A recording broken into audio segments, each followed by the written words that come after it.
2026 সালের SSC result কবে প্রকাশ করবে? অনেকে পরীক্ষা দিয়ে বসে আছো, বর্তমানে তোমাদের প্র্যাকটিক্যাল পরীক্ষা চলতেছে, এখন জানতে চেয়েছো ভাইয়া আমাদের এসএসসি রেজাল্টটা কবে প্রকাশ করবে। দেখো, আওয়ামী লীগ সরকার আমলে 60 দিনের মধ্যে রেজাল্ট প্রকাশ করছে।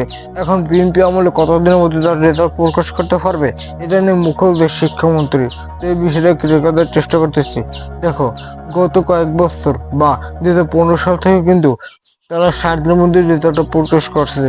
এই বছর 2027 সালে তোমাদের লিখিত পরীক্ষা শেষ কবে? 20 মে। তার মানে সেখান থেকে যদি হিসাব করো, জুন মাসের 20 তারিখ হবে 1 মাস, জুলাই মাসের 20 তারিখ হবে 2 মাস, মানে 60 দিন কমপ্লিট হয়ে যায়। 60 দিনে 2 মাস। এখন তার রেজাল্টটা কি আসলে 60 দিনের মধ্যে প্রকাশ করতে পারবে? শিক্ষামন্ত্রী সাফাত জানিয়ে দিয়েছে, জুলাই মাসের 21 থেকে 25 তারিখের মধ্যে তোমাদের রেজাল্টটা প্রকাশ হয়ে যাবে। তার মানে গত বছরের 60 দিনে প্রকাশ হয়েছে, এর আগেও 60 দিনের মধ্যে প্রকাশ হয়েছে। 2026 সালের এসএসসি রেজাল্টও তারা 60 দিনের মধ্যে প্রকাশ করবে। শিক্ষা বোর্ড খুব দ্রুত তোমাদের রেজাল্টটা তৈরি করতেছে। তারা ইতিমধ্যে তোমাদের যে এমসিকিউ সেগুলো দেখা শুরু করে দিয়েছে। এমসিকিউ খাতাগুলো সেটা সম্পূর্ণ সঙ্গে দেখে সেটা দেখা শুরু দিয়েছে।